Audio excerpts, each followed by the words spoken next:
कटरीना कैफ को भारत में बेहद प्यार मिला है, लेकिन उन्हें लेकर सभी के मन में सवाल ज़रूर आता है कि आखिर कटरीना कैफ विदेश छोड़कर भारत कैसे पहुंची और कैसे उन्होंने बॉलीवुड में अपनी जगह बनाई। जहां कुछ लोगों का मानना है कि सलमान खान की वजह से कटरीना का करियर बना, तो वहीं कुछ लोग इसका क्रेडिट अक्षय कुमार को भी देते हैं। इस वीडियो को आप आखिर तक देखें और कटरीना की मिस्टीरियस लाइफ के बारे में जानते हैं। बात साल 2000 की है, जब कटरीना की उम्र थी 17 साल। वो ब्रिटेन से अपने चंद दोस्तों के साथ भारत घूमने आई थी। इसके बाद जब वो यहाँ एक फैशन शो देखने पहुंची, तो उन पर एक फिल्म मेकर की नज़र पड़ी और यहीं से उन्हें उनकी पहली फिल्म मिली। फिर एक ट्रिप के लिए भारत आई कटरीना कभी विदेश लौटी ही नहीं और यहीं शादी करके बस गई। कटरीना का जन्म 16 जुलाई 1983 को विक्टोरिया, हांगकांग में हुआ था। बचपन से ही कटरीना की जिंदगी आसान नहीं रही। होश संभालने से पहले ही कटरीना के पिता ने उनके 6 भाई बहनों और मां को ठुकरा दिया था। ऐसे में सबकी जिम्मेदारी उनकी मां ने अकेले एक देश से दूसरे देश में काम की तलाश करते हुए बिताई। फिर क्या, ना ही कटरीना स्कूल जा सकी, ना ही उन्हें कोई सुख सुविधा मिल सकी।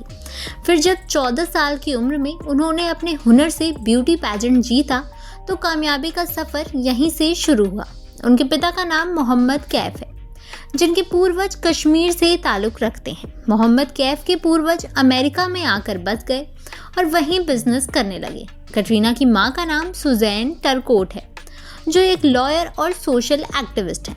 जब कटरीना छोटी थी, तब उनके माता पिता की आपस में बहुत लड़ाई होती थी और ये सिलसिला धीरे धीरे तलाक की ओर बढ़ गया।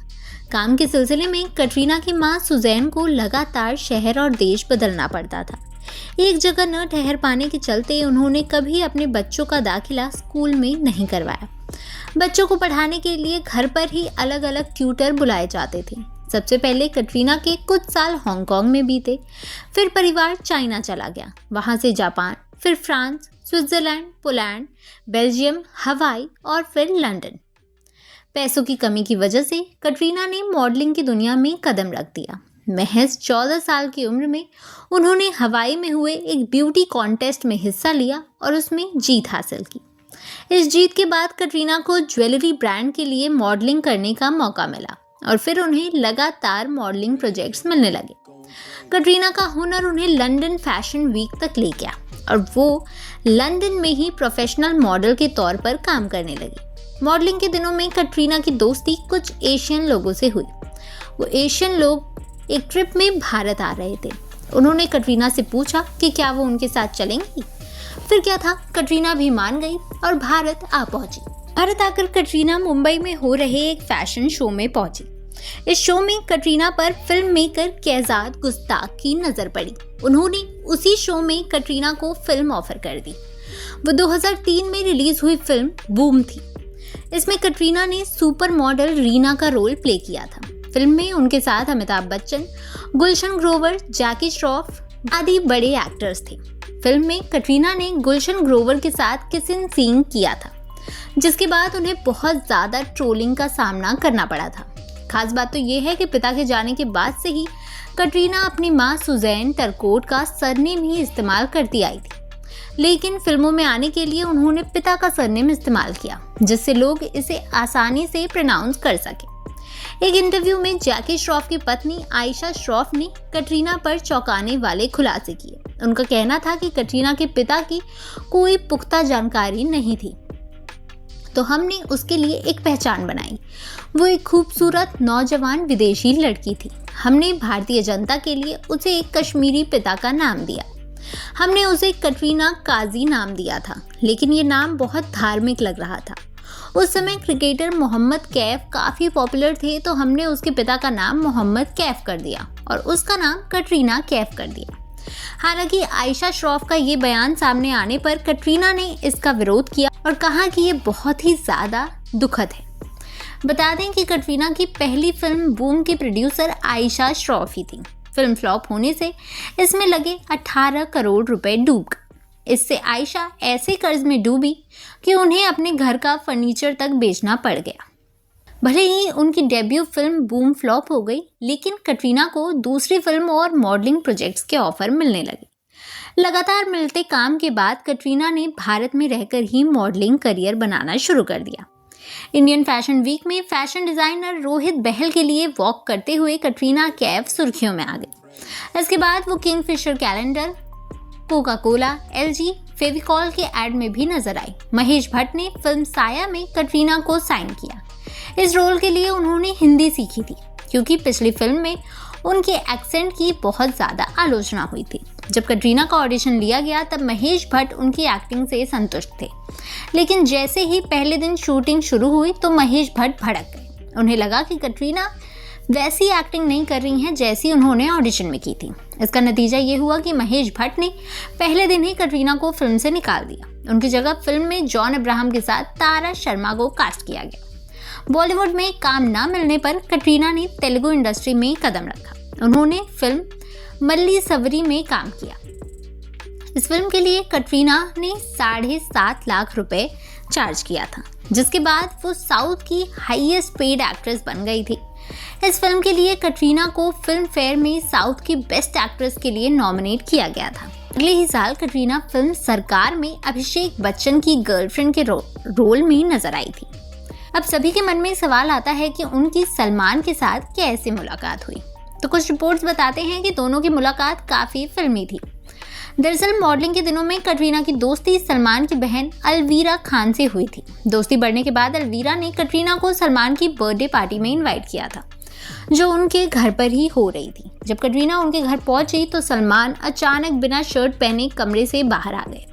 सलमान को शर्टलेस देखकर कटरीना जोर जोर से हंसने लगी। कटरीना भारत में नई थी और वो नहीं जानती थी कि सलमान यहाँ एक सुपरस्टार है। कटरीना को हंसता देखकर सलमान ने अपनी सफाई में कहा कि मैं बस नहा कर ही निकला हूँ, मुझे नहीं पता था कि मेहमान पहले ही आ चुके हैं और मेरा इंतजार कर रहे हैं। इसके बाद पार्टी में दोनों की छोटी सी बातचीत में ही दोस्ती हो गई। कुछ समय बाद ही सलमान ने कटरीना को अपनी फिल्म मैंने प्यार क्यों किया का ऑफर दे दिया। इस फिल्म ने कटरीना को देश भर में पहचान दिला दी और यहीं से उनके करियर की दूसरी पारी शुरू हुई। इसके बाद कटरीना हमको दीवाना कर गए, Namaste London, welcome, partner, Singh is king, Ajab Prem की गजब कहानी और राजनीति जैसी कई हिट फिल्मों में नजर आई। कहा तो ये भी जाता है कि साथ काम करते हुए कटरीना और सलमान काफी नजदीक आ गए थे। दोनों एक दूसरे के लिए बहुत ज्यादा सीरियस थे। कटरीना ने खुद भी ये माना है कि उनकी जिंदगी का पहला सीरियस रिलेशनशिप यही था। साल 2007 में जब काले हिरण के शिकार के मामले में सलमान खान जेल गए तो कटरीना उनके लिए दुआ करने अजमेर शरीफ गई थी। दोनों ज्यादातर समय साथ ही बिताते थे। जब भी सलमान को किसी काम से बाहर जाना होता तो वो अपने वफादार बॉडीगार्ड शेरा को कटरीना के लिए तैनात करते थे। धूम 3 की शूटिंग से पहले आमिर खान ने तो यहाँ तक कह दिया था कि वो सलमान और कटरीना की शादी देखना चाहते हैं, लेकिन समय के साथ कटरीना और रणबीर कपूर करीब आ गए और उन्होंने सलमान को छोड़ दिया। अलग होने के बावजूद सलमान और कटरीना टाइगर जिंदा हैं और भारत जैसी फिल्मों में साथ नजर आए और आज भी दोनों अच्छे दोस्त हैं। सलमान से अलग होने के बाद कटरीना का नाम रणबीर कपूर से जुड़ा।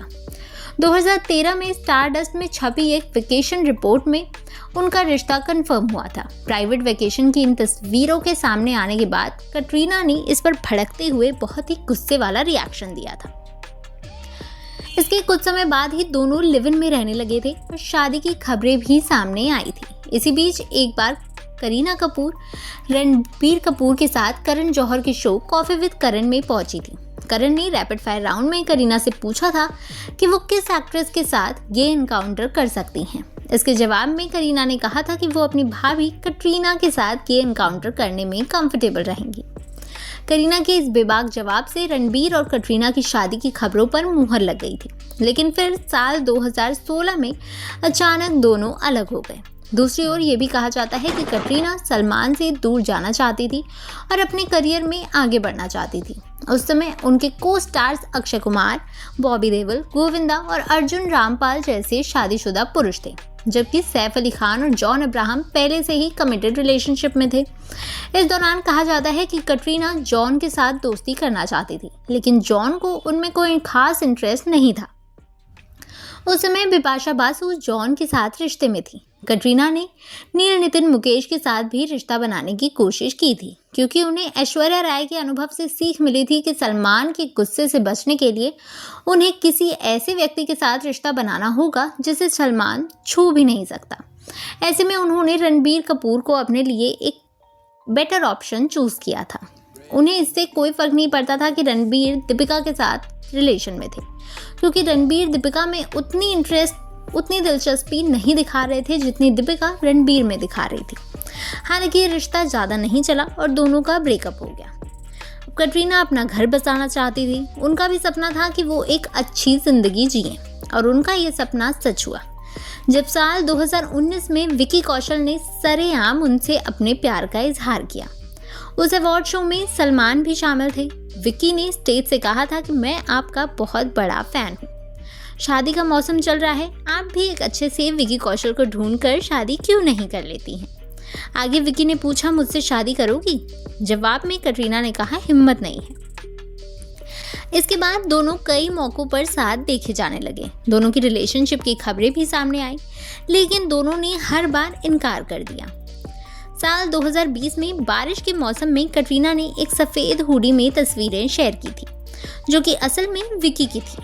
इसके बाद ही दोनों की कपड़ों की अदला बदली ने रिलेशनशिप की अफवाहों को कंफर्म कर दिया और साल 2021 में विकी कटरीना ने डायरेक्टर कबीर खान के घर पर सीक्रेट रोका सेरेमनी की, जिसमें कुछ करीबी ही शामिल हुए थे और ऐसे उनकी ज़िंदगी बदली और आज कटरीना अपनी लाइफ में बहुत ज़्यादा खुश हैं।